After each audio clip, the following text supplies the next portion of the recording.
अगर आप भी चाहते हैं इसी तरह का वीडियो ऑडियो आप तक सबसे पहले पहुंचे, तो हमारी चैनल को सब्सक्राइब करके और साथ में बेल आइकन को दबा दें। रे ऑर्केस्ट्रा बजा।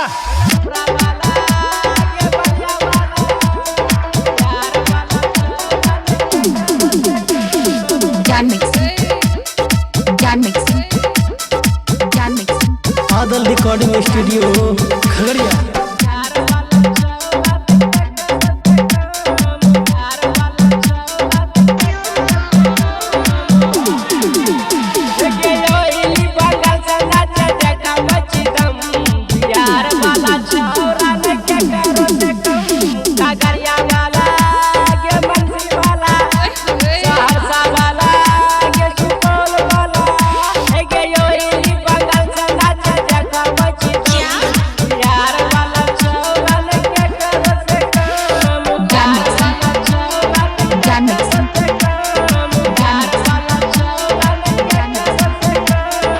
Music by DJ SPK Premi Gupta.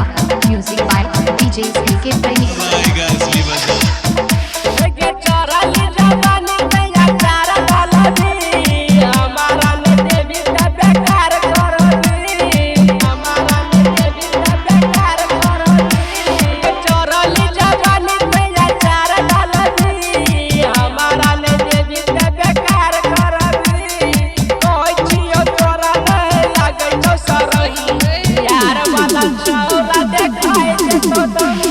Patna वाला ये यारा वाला और छपरा वाला ये बलिया वाला।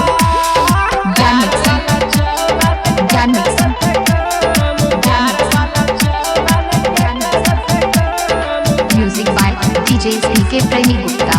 Music by DJ SPK Premi Gupta.